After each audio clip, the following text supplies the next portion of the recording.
That is a very scary situation, especially at a young age to retire. I retired at 38 years old. Yeah, that's a scary situation. Is that my final hurrah at such a young age? It's also the realization that, sure, I could buy a lot of things, but those things, those materials didn't make me happy. They didn't fill that void.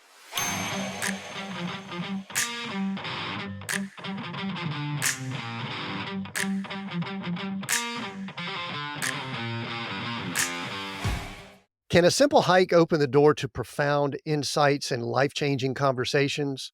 Welcome to Seek, Go, Create, where we explore this intriguing idea with Darren Mass, a former CEO turned business therapist who finds clarity and connection on the trails with the world's leading business achievers. Darren's story is a roller coaster of ambition, success, and introspection. After selling his company, Mass Communications, for 40 million, Darren found himself grappling with a sense of loss and confusion. It was a hike that transformed his perspective and led to the creation of his podcast, I Took a Hike. I've been power listening, great podcast, where he shares in depth conversations with top entrepreneurs amidst nature's backdrop. Darren, welcome to Seek, Go, Create. Thank you. And I definitely did not script that, and I could not have said it better. So well done.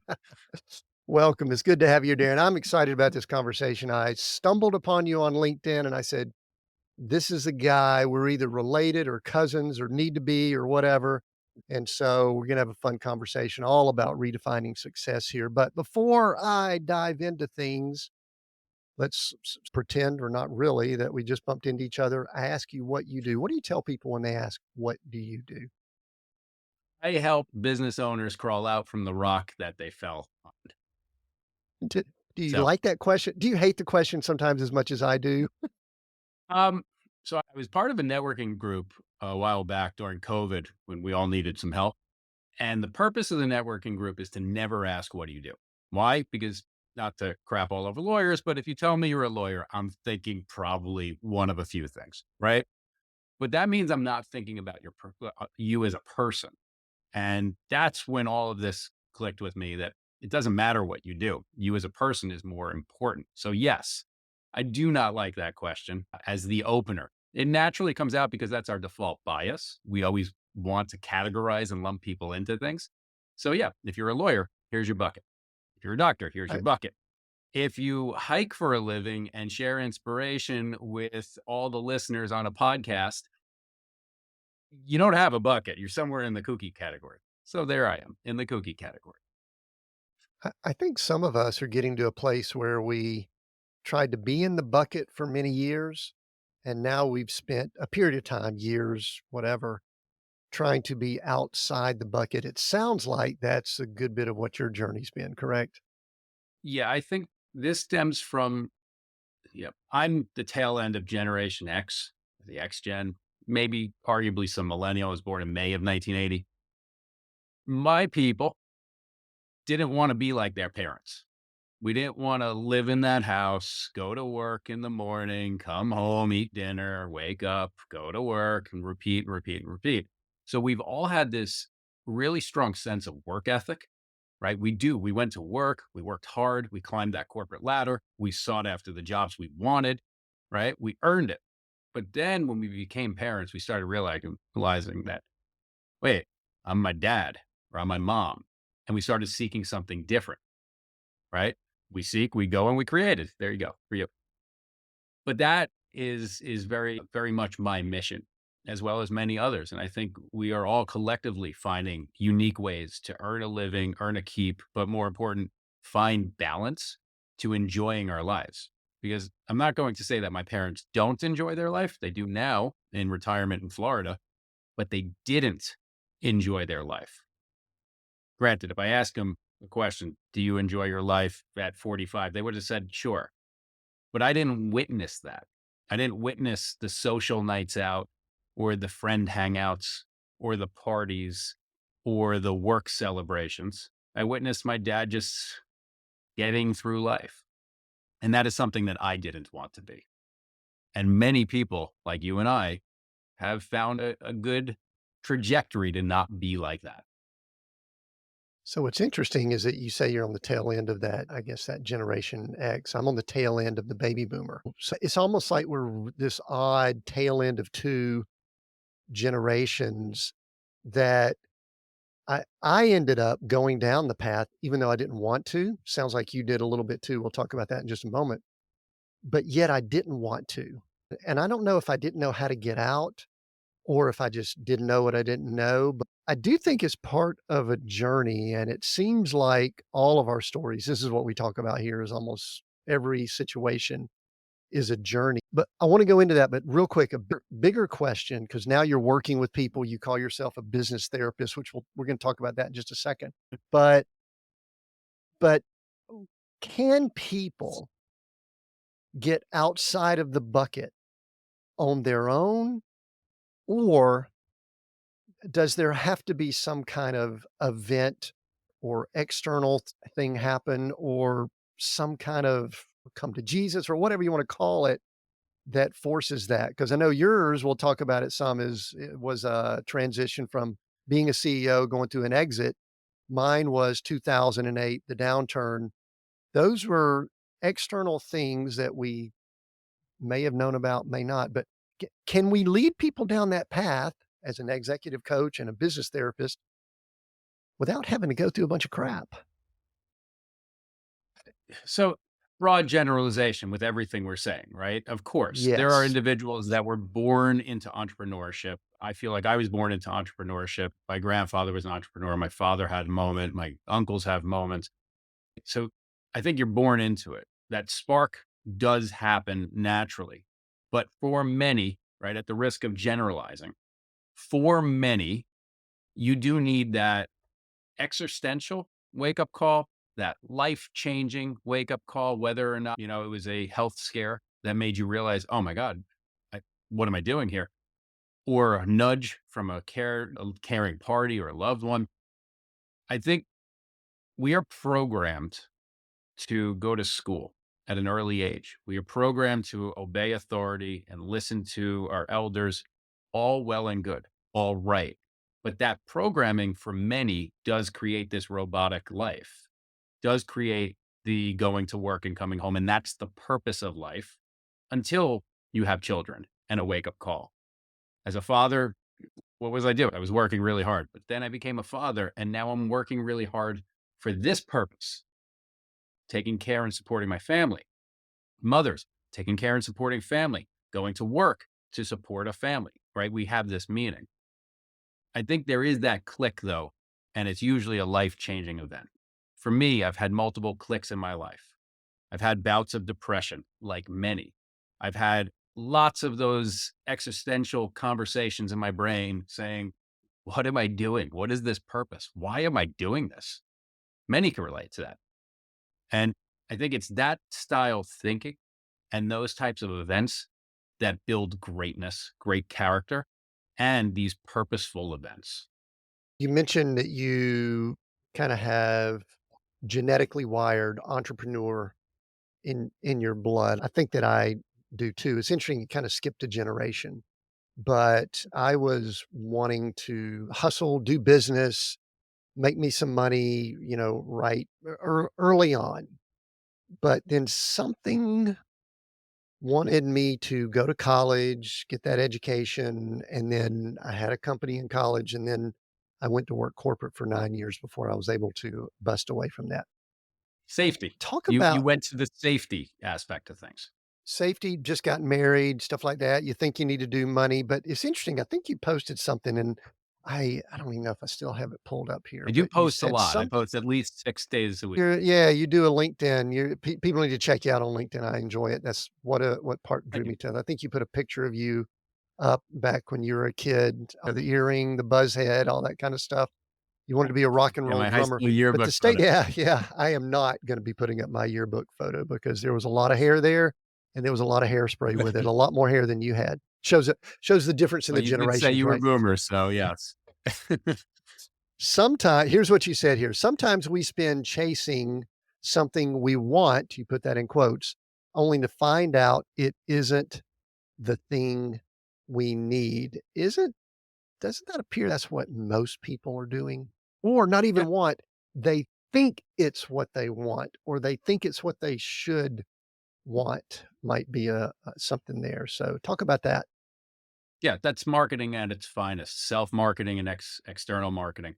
We want these things and we set goals to achieve them. We want to drive a Ferrari, so we work really hard to earn the money for a Ferrari. Then we get a Ferrari and we spend our lives obsessing over the dent or the scratch we just got on a Ferrari, right?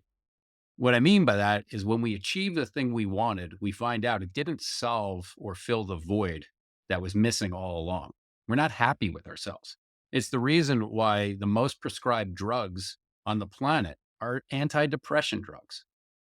It's because we're depressed on our wanting journey. My message is all about, and granted, it did take me a lot of wanting, achieving, and reflection to discover this. But my message is really about when you achieve the want, it didn't fix the void. So stop wanting and wishing our lives away and start celebrating and living in the moments. Now, granted, I don't always practice what I preach, right? I talk about being present and in the moment. Be there for your children because that is the only generational wealth that matters. I'm not talking about money. I posted something on this the other day. Generational wealth is misunderstood. If I leave my kids $100 million without rules and guidance or trust and a map, I just screwed them up for generations to come. They become lazy, complacent. They're pieces of garbage. No offense to anyone who's a piece of garbage. But if I set them up with education, knowledge, we help work on their personality to become likable, charismatic people that like to help others, good, strong work ethic, a drive. I've set them up with as much wealth as they want to achieve in their life, not a handout. And I tell this to my kids and all the time. I might not leave you money, but I will leave you with a future. That's more important. Now, when I say I'm a little bit of a hypocrite, I talk about being present. I catch myself all the time like this. My kids are around and I'm like, hold on, I'm posting. I catch myself though. That's the important part. The realization when you're violating the thing that you shouldn't be violating. So I do have to tell myself because I'm human, put the phone down. The comment can wait. Be present. Be there for your child. But it's the catch that we need. Yeah, it's interesting. Yeah, there's gosh, 2 thoughts popped in my mind as you were talking there. One was, that want that you mentioned versus what we need, and I went back to a conversation my wife and I were with our grown son in Vegas not too long ago, and we were sitting there having lunch, and they were actually prepping. They were about to have the Formula One race there, so I thought that Yeah. was cool, but I made a comment to them that I think I love the thought of Vegas more than the actual application of Vegas. I don't know if you know what I mean by that. It's like Vegas seems like it should be so cool, but yet I'm there and I'm kinda going and I think there's a lot of things like that in life. I think we love the thought of some Yeah. things, but then when we actually apply them or try 'em, we realize maybe that was somebody else's dream or somebody else's goal or something that we thought. You mentioned marketing. I think we are so susceptible to being swayed and influenced. And listen, I do marketing. You're a business guy. You've done marketing. So we may be part of the problem, but maybe at least talking about it will help people overcome it. But then the second thing you mentioned, which is related, are these devices that we're on. And you're of the age to remember before, barely before internet. I'm definitely of the age to remember, but how challenging is this conversation we're having with all of the access we have to information and the notifications and the comments and you're very active on LinkedIn. We're active on a few channels and things. How challenging is it and how tough is it when we're trying to convey that to our children? You've got 3 girls and I've got grown children.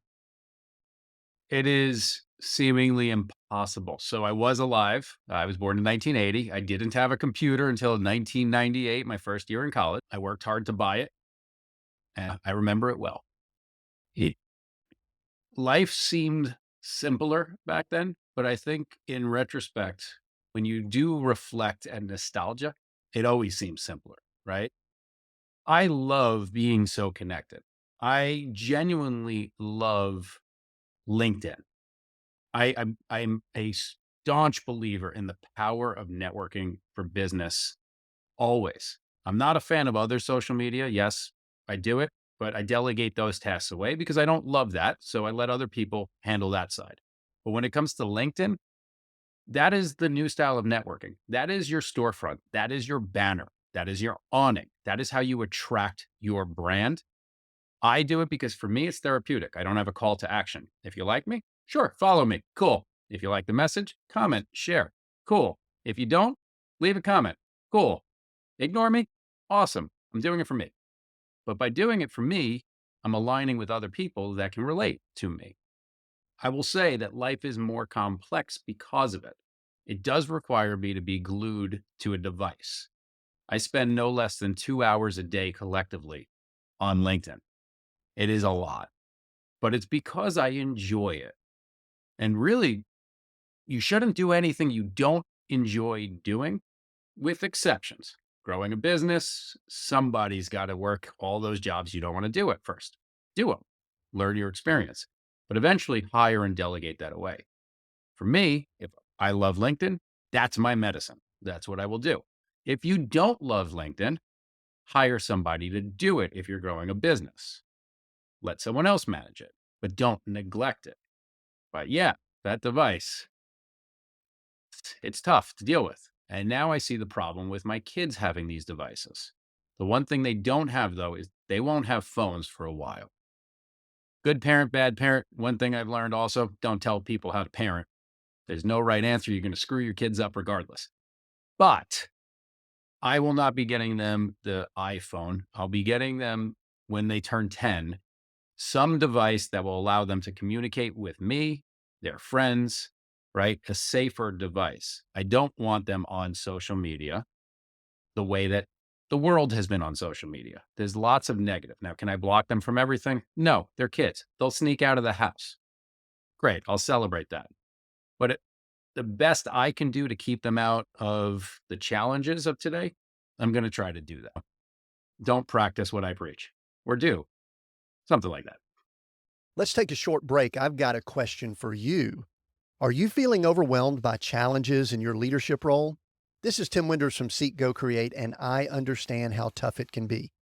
As an executive coach, I've guided numerous leaders through their toughest moments.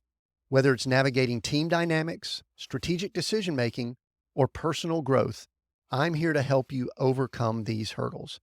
My clients have broken through barriers they once thought impossible, and you can too. Don't let challenges hold you back. Visit timwinders.com/coaching and book a free discovery coaching call with me directly on my calendar. That's timwinders.com/coaching. Together, we'll forge a path to greater success and satisfaction. Now, back to Seek, Go, Create. Well, I think that part of it, and you went down a path. I was about to ask the question. I'm glad you let us know. I'm Sorry, my assuming your ADHD girls. takes me on multiple paths sometimes. I think we're tracking because you answered the question I was about to ask. So we're either something's going on here, which is nice. But one of the things I was going to ask the ages of your children, and I met Coraline because I listened in on a podcast episode where you took a hike with her. I So did. she was 4 at the time. I don't know if she's still that age. And then it sounds like you've got almost 10-year-olds. And I guess the question I was going to ask, which you sort of asked, I'll answer it. I'll kind of address it here is how do we convey that there needs to be a certain degree of maturity to deal with these things? And I do want to say this, at times I'm not sure that I have the maturity or a lot of what we would call adults have the maturity with these tools that we have. So I do want to say it's not necessarily an age thing. How do you convey that? And this is not a how to parent. This is almost how to communicate what type of information you need to have access to. Yeah. So it is an age thing, actually, because adults are far worse than children because we always hide behind I'm the adult. I, as a business therapist, I coach a lot of partnerships and I see a lot of fighting like children. And it is comical to me because, granted, kids don't always listen to their parents, but eventually you can connect with them. take that for what it's worth. But hey, we're not the best representation sometimes, but what success should be. Um, when it comes to parenting, I get it wrong all the time. And I celebrate that because I try to do things differently than my parents did. My parents were strict. At the time growing up, my dad's favorite sport was yelling.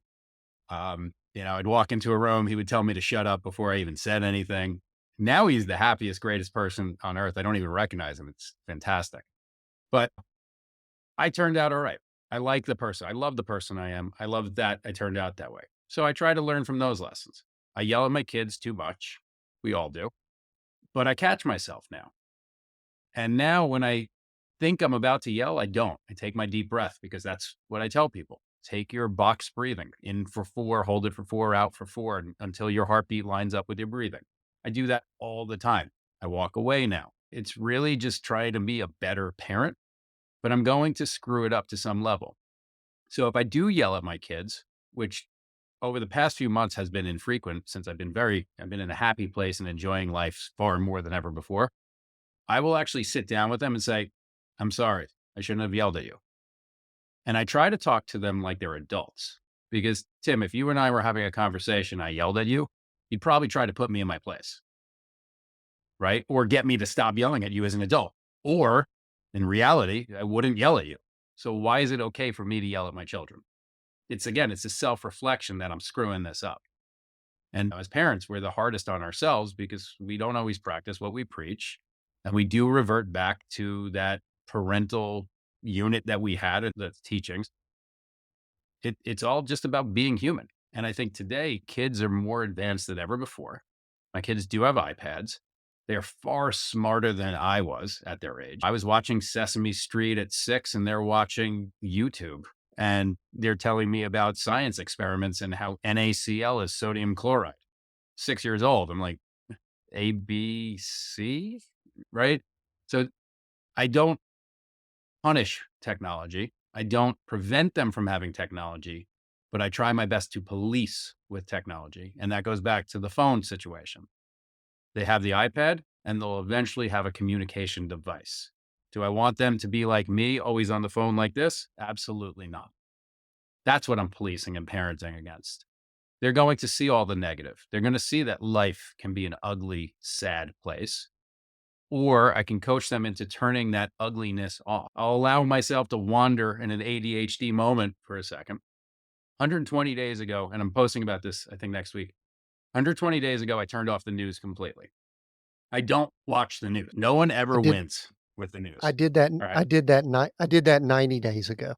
I did it All October right. 1st. So what October I'm 1st, about I to say turned will off the probably news, and resonate. it's fascinating what's gone on with me mental, but go ahead. You tell me what's going on with you, but I think this could be extremely valuable to someone listening in. So I am happier. I don't engage in negative thoughts as much or as frequently anymore. The world is seemingly totally within my control. I am not peppered with constant negative feedback and marketing because the realization is the news is there to heighten your one emotion that will get you glued: fear. Fear is our oldest emotion, and it is what keeps us glued and focused. Running away from the bear, hearing the lion, smelling the lion. That's what keeps our attention. And that is what the news is there for, to sell advertising. So I turned it off.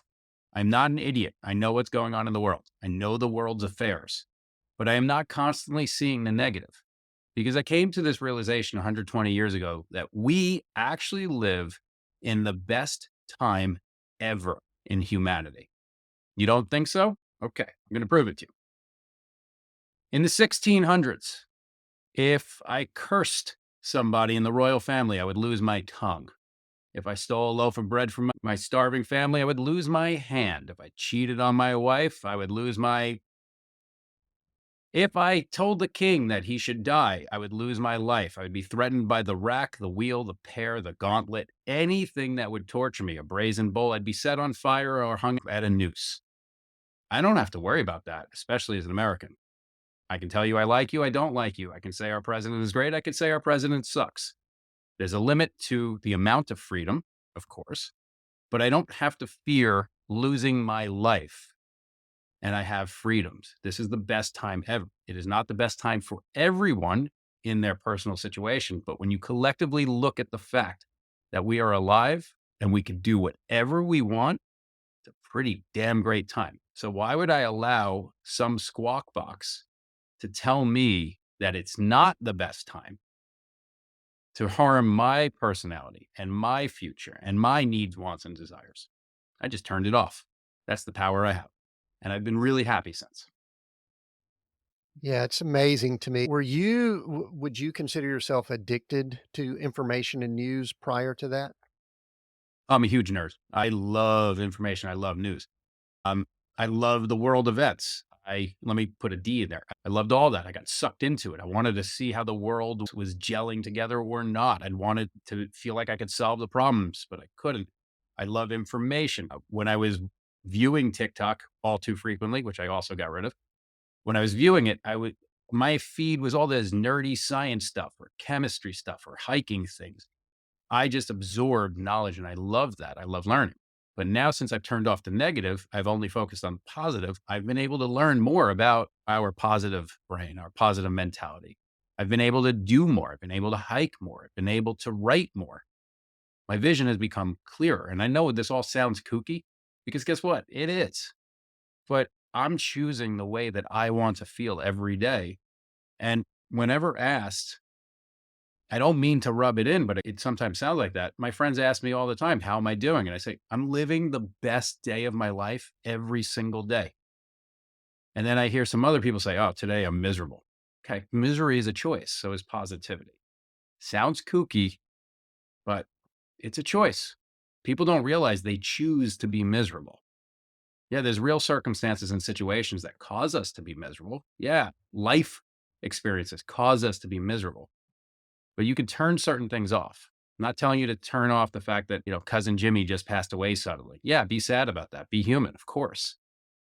But in a few weeks, you should mourn and move on and not dwell and celebrate the fact that cousin Jimmy's not here and maybe he should be here, but he's not. So let's move on. He would want us to move forward. Sorry, cousin Jimmy. I didn't mean to be insensitive. Yeah, the neat thing about that is that I'm recognizing it's very similar. I feel like I'm looking in a mirror, hearing my voice because I was trying to convince myself that I needed all this information for what I did, for my business or for financial decisions or for business decisions, for the executive coaching that I do, probably just to be able to communicate and converse with people. Sounds like you found the same thing. No, I don't. I don't need that. In fact, I think it was jading my mind a little bit, and I'm older than you are. We would have hoped we would have figured this out sooner, but I was looking at the world through a lens that was clouded by what other people wanted me to think about it. Yeah, Media, we can call it news. You actually alluded to this. It's really more media in that they're selling something and they have to keep us attached to it and things like that. We don't really have pure news much anymore. I think it's been phenomenal, and I actually am on a similar path. More creativity, writing more. I enjoy my conversations more. I have less cynicism.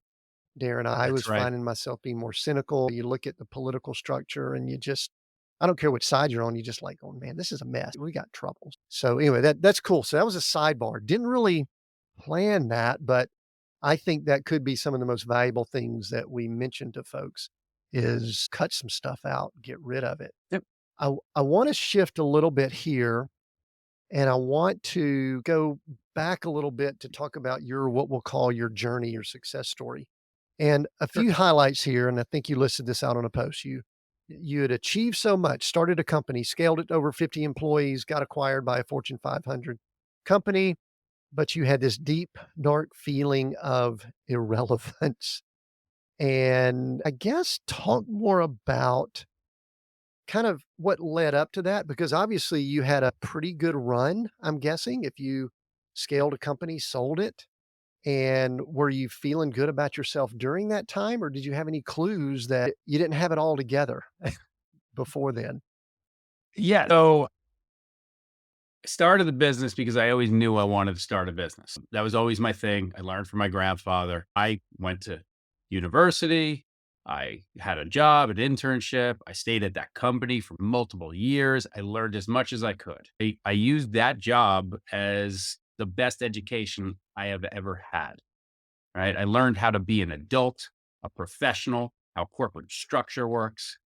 I learned the ins and outs of being a business person in that sense. And then one day I had my insane entrepreneurial cliched spark in the middle of the night and said, aha.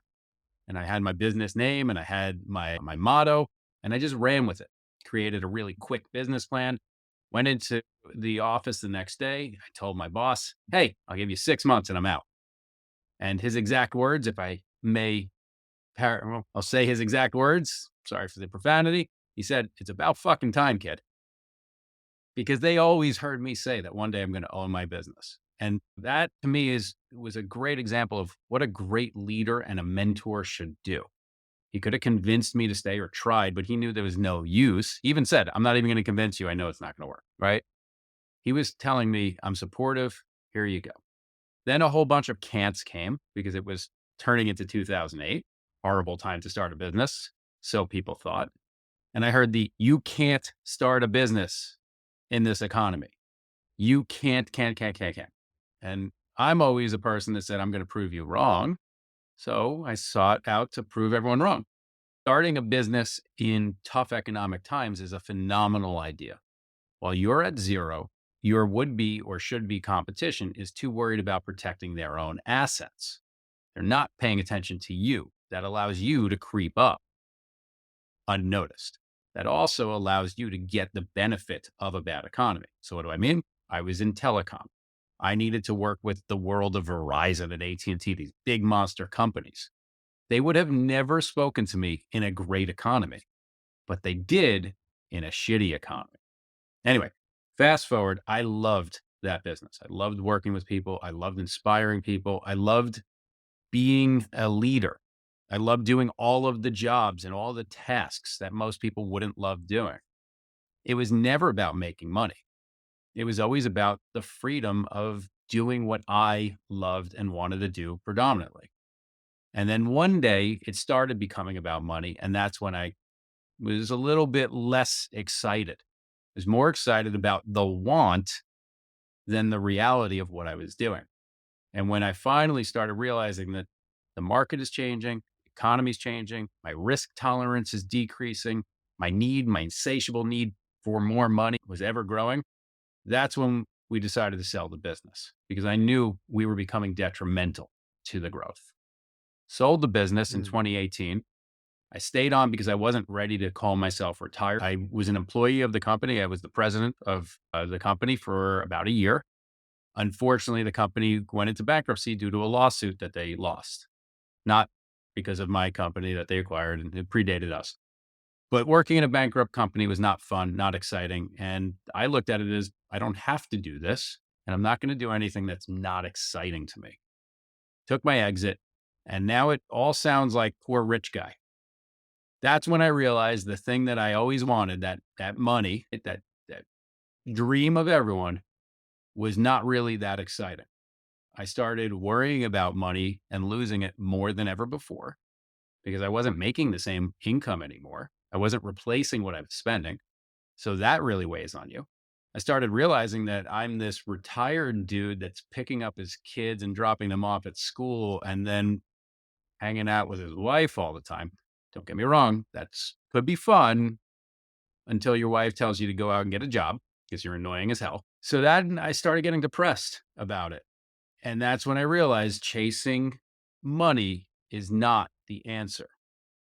The reality of where you want to find your happiness, it's the intersection of chasing a lifestyle achievement. I correct people all the time. When you tell me you want to make $1 million, okay, you are saying that you want to make $1 million right now in this moment when you think $1 million is a lot of money. But when you make $1 million, you realize your lifestyle changed and it's no longer a lot of money. So some people will inspire you to reset the goal. Great. But you're resetting the goal to a inflection where you're upset and depressed about the fact that you achieved your goal and it didn't bring you the joy or happiness or want and need that you needed or wanted. So what I tell you is set a goal. You want to have a van life or live in an RV or afford an RV? Boom. That's a real lifestyle goal. Work really hard, put in the effort, put in the time to earn the ability to buy that RV. Then reset and reset and reset. Keep driving forward. Set up lifestyle goals. You want to own a company? Boom, own a company. You want to have 50 employees? Work really hard to be able to afford 50 employees. Do it right. Make sure that you're growing a business properly. But set up goals. You want to surf every Friday afternoon and not go to the office? That's an easy one. Go out and surf. Do it. Set up a lifestyle because that will bring you more happiness than just wanting and setting goals for money and money alone. So yeah, I hit a really bad depression. COVID hit. It exacerbated that depression. I, like everyone else, thought the world was going to end, although I did not wash my groceries. That wasn't that crazy. No offense to crazy people. But it did exacerbate the issue. That's when I went on a hike. My brother took me out. It clicked. I loved hiking. I took another hike with a friend where I told him I feel purposeless. I don't feel relevant anymore. I'm 40 years old. I'm fully retired. I don't need to work ever again.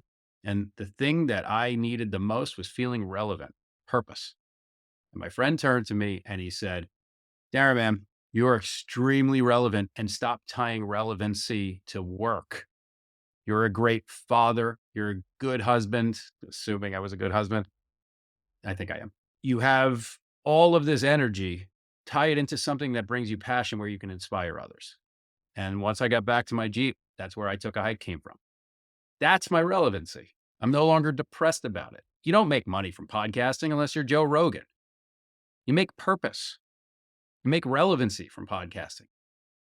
You align with people. You network with people. You know how rewarding it is to hear someone, if I'm in the center of town, hey, I heard your podcast. I really liked it. That to me is all the money I need. That's the currency. Purpose, Yeah, right? yeah, that's nice. I want to talk about the podcast shortly, but I want to back up a little bit because I'm thinking of parallel paths here when we were going through your company journey. It seems like it was about a 10-year journey. And if I'm doing my math correctly, help me out here. About halfway into the company journey is when you had children. I don't know when you got married along the way there, but probably somewhere around there. There was about halfway in, and I guess I want to kind of ask, was there any tension when all of a sudden it wasn't just about Darren and your wife, and all of a sudden there were children involved? And I think you're in New York, so you're in the city, so there's probably commutes involved and there's a lot of time involved with startup and things like that. Talk about the parallels between what was going on in your life at some point there. I may have the math right. You can correct me if you need to. Yeah, it's pretty close. So we had the business exactly 10 years to the day. You put good out there, your luck circles. I started the business December 19th, 2007. We sold it or signed a stock purchase agreement on December 19th, 2017. Closed the deal in March. We didn't pick the last date. The company buying us did. So it's just put good out there and good comes back. Yeah, it was about the midway point. I got married in 2011. We started the business in 2007, first day in 2008. So yeah, midway point for kids. It was actually great. No tension. I did live in the city. So that commute was really a subway ride from downtown Manhattan to the Upper West Side. So about 40 minutes. My wife, Christy, she's amazing. She would take the kids out in their double stroller and push them to the train station, the subway station, and we would meet. There was no real tension there. The tension that I would have felt was more when we moved out of the city and became a suburbanite family. We moved to New Jersey. Um, yeah, the tension really came from the fact that my wife was no longer in this big city, couldn't take the stroller out and just walk around and feel that energy from New York. She was now stuck inside of a home with these twin kids. There was some tension there, of course, but I never had pressure from her. There was no pressure of we need more or you should do more until after I sold the business, where she told me to get the hell out of the house and get a job. Um, But no, we've always had this understanding from the day I met her. I met her when I started the business. We were 3 months in. We had no clients. I told her I was a CEO to sound cool, and it worked. Um, yeah, it's a good story that she tells. She thought that I was this big time CEO and I was in debt. But no, there was no tension. But we started off saying that, oh, I don't need a girlfriend. I don't want a girlfriend. It was a little nicer than that, but it was understood that the business has to come first. If we're going to make a relationship work, then the business has to be in check. That balance that I've always been looking for, it was heavily balanced towards the business, which would have set my future up. But by having a very understanding person, I met the right person. She allowed me to not have to be so present for the relationship. So it worked out. Right person. I wouldn't say I had that much pressure from her ever, except to get out of the house. What's tougher, running a company that's got 50 employees or being the quote unquote head or father in a household with 3 young girls and your wife? Compare and So it contrast. it does depend. Everyone's situation is unique. Me personally, I'm an engineer by trade. I believe in people, process, and product, to steal that from Marcus Lemonis, but I believe in the process aspect mostly. So running a 50-person company is no different than a 100-person company. Very different than a 5 or 10-person company, but you grow your processes and you have management and structure and an org chart and then good leadership. You can take a day out of the office and you have lots of coverage and things won't break. Being a father is the hardest job on the planet. Being a mother is probably harder. The expectations we put on ourselves to just not screw it up is constant and daunting. These little mutant children running around will not listen to you at all. Doesn't matter that you know what you're talking about or you have inspirational wisdom or experiential wisdom. They don't listen. That's frustrating to a rational adult. Those times where I am yelling at my kids, it feels like I'm the only way I can get them to stop running with scissors is to yell at them. So, no, being a father there are moments where it just sucks, absolutely sucks. And that's where you have to bring yourself back to what's the purpose here? Tiny brain, lessen the conversation. You have to bring yourself to their level. And I've learned that too many times. And I keep learning that. Yeah, being a parent is every I relate. I'm a Georgia Tech I'm a systems engineer, industrial and systems engineer from Georgia Tech. I think you're RIT. Correct. And what's interesting is there are many things in life that you can systematize. I am not sure that marriage and running children is something that is systemizable. I don't know if that's a word. I may have just made a word up there. Sure. One of It's a the re word. I one of the re understand it. you know what I mean. One of the reasons I was bringing that up is that our daughter, our grown daughter, has 2 daughters, and I was thinking that actually might be some, good wisdom for our son-in-law, Hunter, who they are about to work on having their next child, and they're looking like they're just cranking out the girls. It looks like they're just having Well, having girls, which is I don't know awesome. if I there's love it. actual statistics on that, but yeah, 3 girls for me, I'm done. I'm outnumbered. They're not there yet, but pretty soon they'll be teenagers and you will see me hiking a lot more. I know there's a lot of women out there that hate me for that comment, but it's true. It's going to be rough at my house. Alright. Well, if you wanna say in another time, I'll give you my advice for when all of a sudden the dating begins, that I had a daughter that we had a couple rules that worked out real well. We'll share that in another time. Yeah, could But use yeah, I the wisdom from that. you you're gonna need some help there. Alright, Yeah, Darren, so a lot of people get confused when they hear that someone did an exit, their bank account obviously is doing very well, but yet they feel irrelevant, they feel depressed, they don't feel good about themselves. They can't equate that because there's a massive amount of people out there that think if they had a boost, if they just added 1 zero in their bank account, much less 2, 3, 4, or 5 zeros in the bank account, that their life would be awesome. Before we sure. dive into the I took a hike and I want to get some wisdom from the conversations you've been having there, I'd like to talk about money because there are a lot of people that would say, why is this guy struggling if he just went through what most people in the world would love to go through? So, talk more about that. I'm human. That's the answer. We're human. We always need, we want, right? It's the topic of a lot of this conversation. The reality is, I grew up in a time where my dad would always say, you don't talk about money. And that always perplexed me. Why? What's wrong with talking about money? Now it seems like every influencer on the planet talks about money and how much they make and how much they want to make. They're all miserable. Okay. Because when you do have an exit event, a successful event, or you win the lottery, negative things start to happen. One, if you're not reapplying yourself and working hard again to make more, generate more money, wealth, or profit, you start going backwards. That is a very scary situation, especially at a young age to retire. I retired at 38 years old. Yeah, that's a scary situation. Is that my final hurrah at such a young age? It's also the realization that, sure, I could buy a lot of things, but those things, those materials didn't make me happy. They didn't fill that void. The reality of money is it's a control mechanism to get you to want to do more for whatever you're doing, whether it's working for somebody or working with somebody. It's the government's way of controlling you, not conspiracy. That's how it is. You control the population by giving a drug. The money is the drug. You realize you get the drug, it doesn't fill the void. That's what it is. That's when you have to pivot and make purpose. That's when you have to do more with your life than just the drug. So for me, that was my experience.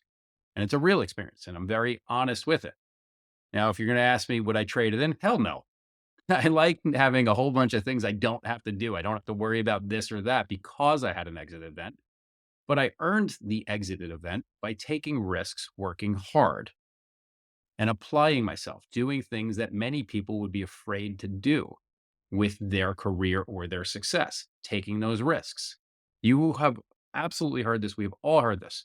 The lottery winner, it's a curse. There was a show on Netflix about what happens when you win the lottery. Well, cousin Jimmy wants a handout, right? It's a curse when all of a sudden your lifestyle changes overnight because now all the things you couldn't afford, didn't fix the problem. There was a Yale School of Management study on what exiting entrepreneurs should do.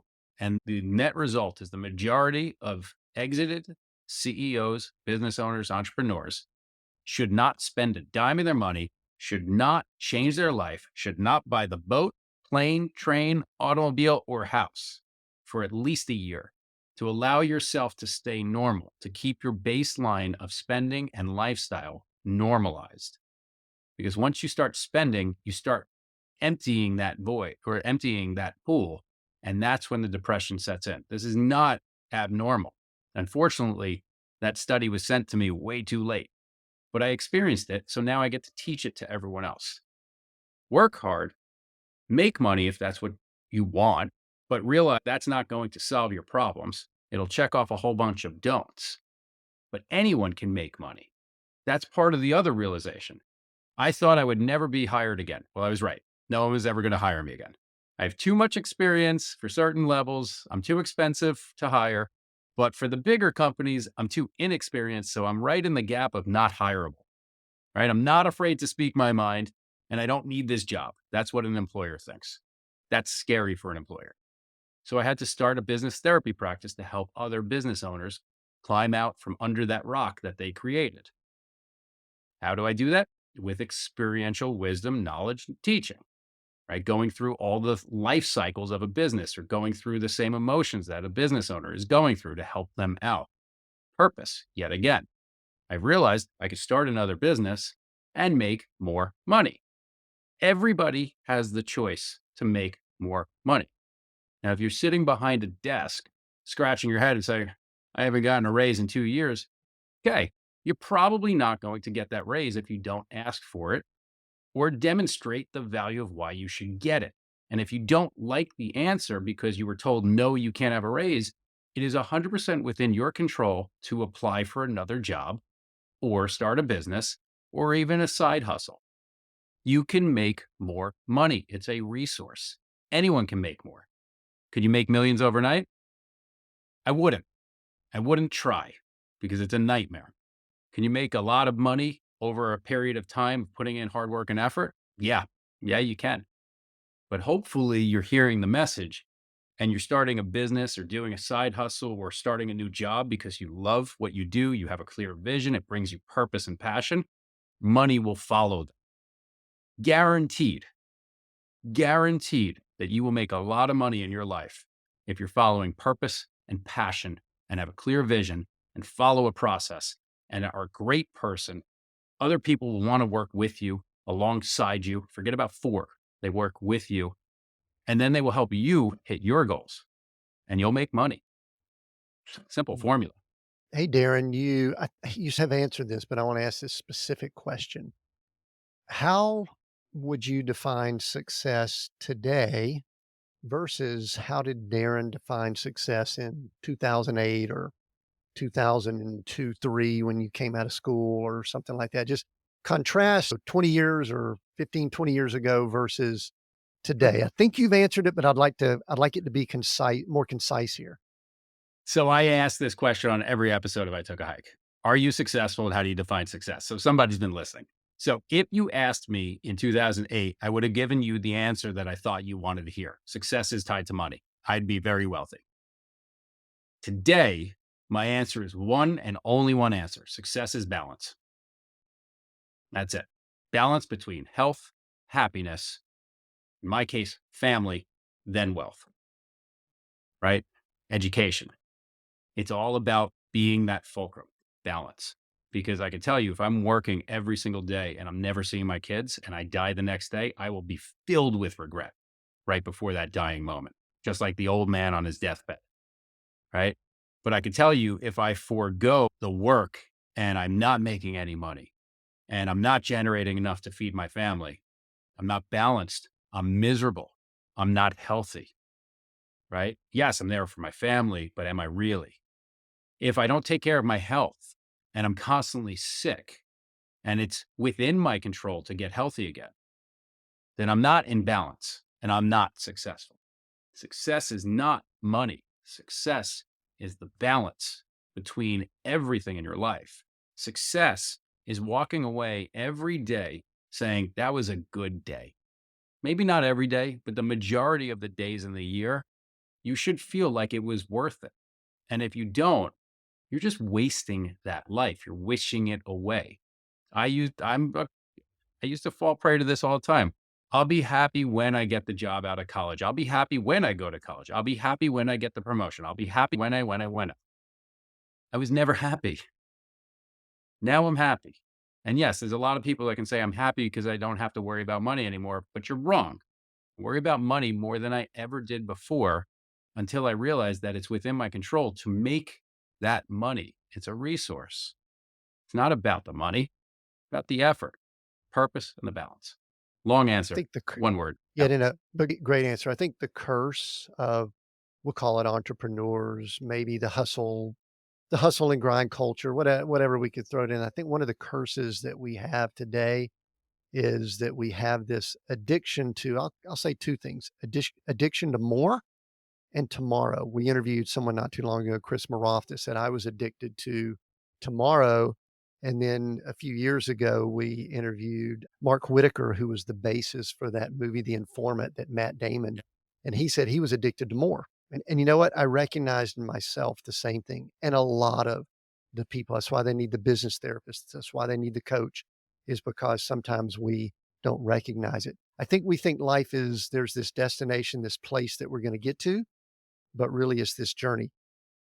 Yep. How do we measure balance? Because I think the way we're wired, Darren, the way you and I are wired, and a lot of people listening in, is that we will get to this place and we will look around and we'll get a balance trophy or a balance certificate or something. But it really is something that is not, I don't want to say it's not tangible, but how do you know when you're close to it or getting there or in a place?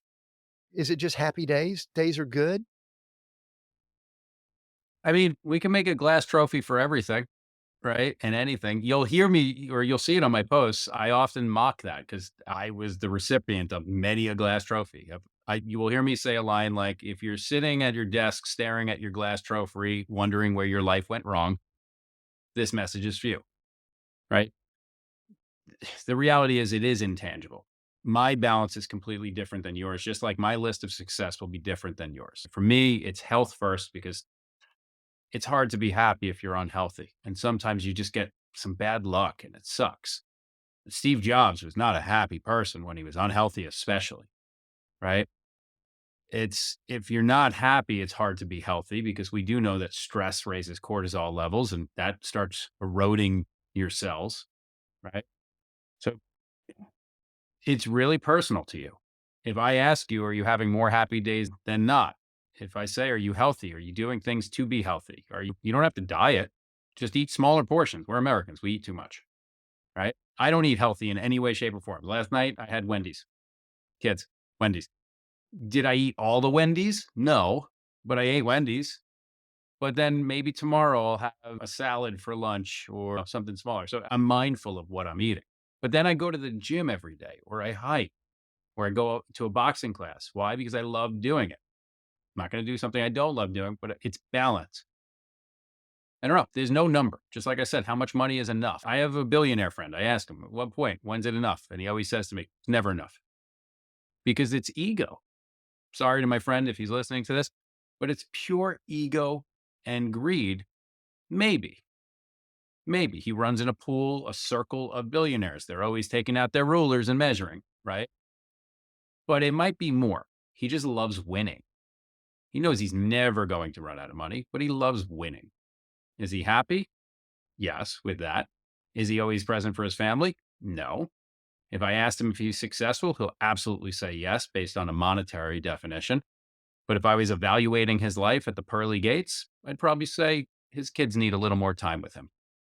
Maybe I won't tell him to tune into this one, but actually, you know what? I'm going to The tell him this all. Yeah, and it's fine. We invite him in because I mean, it's measurable. I get it. You can measure that money piece very easily. It's hard to measure. That's why I asked the question. It's hard to measure joy, happiness, time with kids. Yeah, you can measure the hours you're there, but if you've got a phone in your hand, even if you're at the park with them, that's a bit of a challenge. I want to Real quick, transition. I Go want ahead. I want to just add this. Everyone is very different. I am very well aware there are some people that hate their kids. I get it. There are moments where I think it and sometimes I mutter it. Okay. Not everyone must be the greatest parent in the world.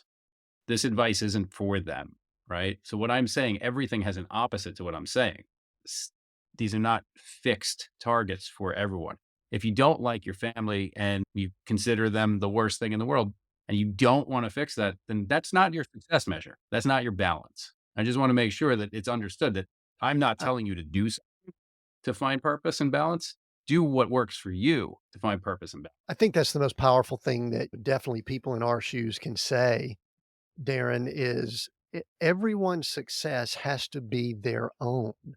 In other words, you and I could probably sit here and rattle off 3, 5, 7 steps to do this, blah, blah, blah, do this. But yet, I'm getting less dogmatic as I age and mature. And I'm kind of saying the bottom line is you need to find what works for you and your balance and your success. And I'm watching my time here, but I want to finish up with a few things here. At some point, Christy, who our wives or our spouses will say, our partners, are often the ones that know us best and can give us the guidance the best. At some point, Christy looked at you and either gave you a swift kick or a gentle hug or a kiss and said, Darren, you're going to have to get out and go do something. And you went out and took a hike. And did you already have what you call now the business therapy brand? I guess I'll call it that because it seemed to me like those mesh together. I took a hike and business therapy sort of go together. Talk briefly in our last few minutes here about those two things, and then we'll wrap up and let people know how they can connect with you. So, business Sure. therapy and I took a hike. Sure. So after I exited a company that acquired us, I started a consulting practice. And it was Christy, when I was telling her what I was doing, she's like, oh, you're like a therapist for business, a business therapist. So that no looking back. When you get the spark, you run with it. She's a genius, far better than I will ever be. And I'm not just saying that. She's very smart. Right.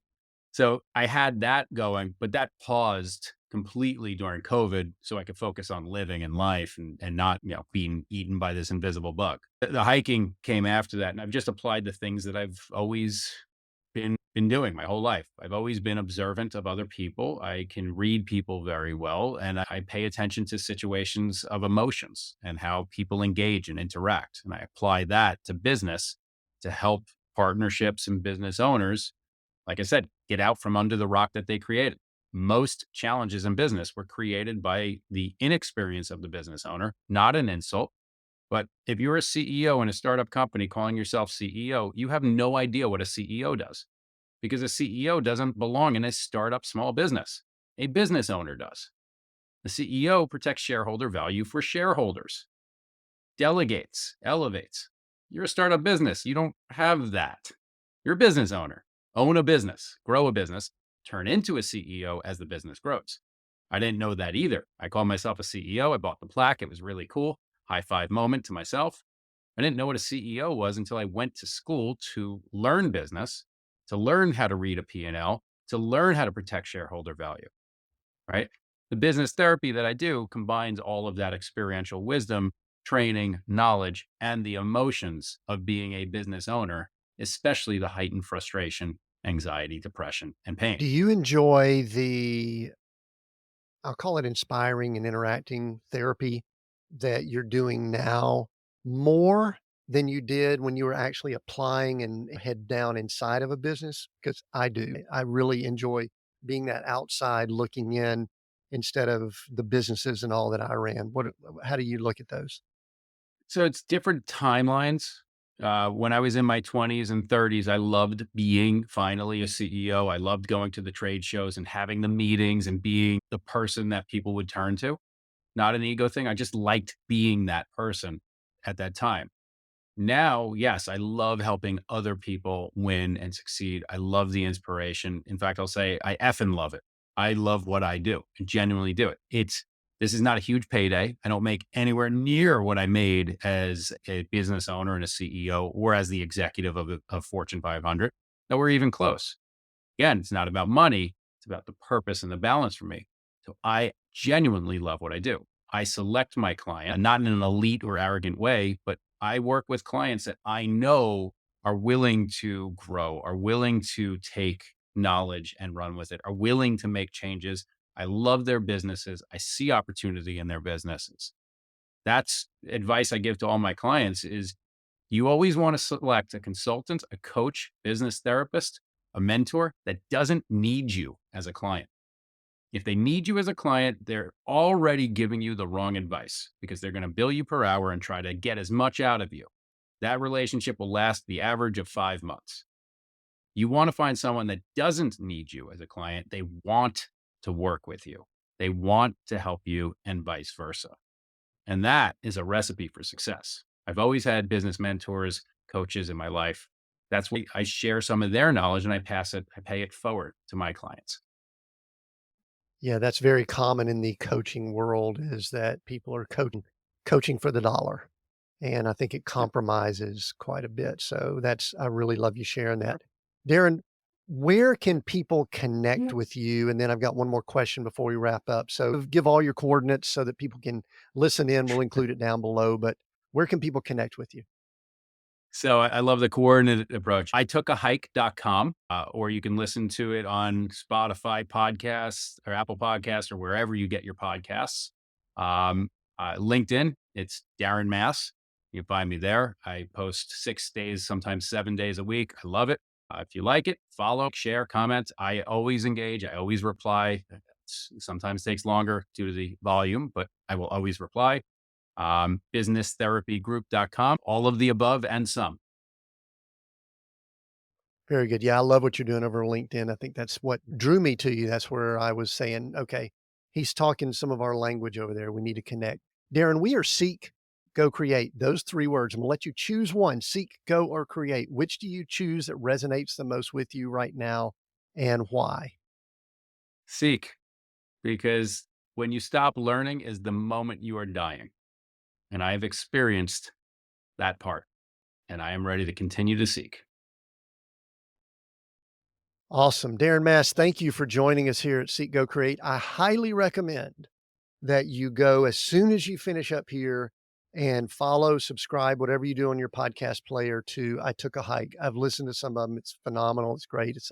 It's similar messages. If you're listening in here, you need to go over there because we're talking the same language. You won't need a translator. We are Seek, Go, Create here, releasing new episodes every Monday.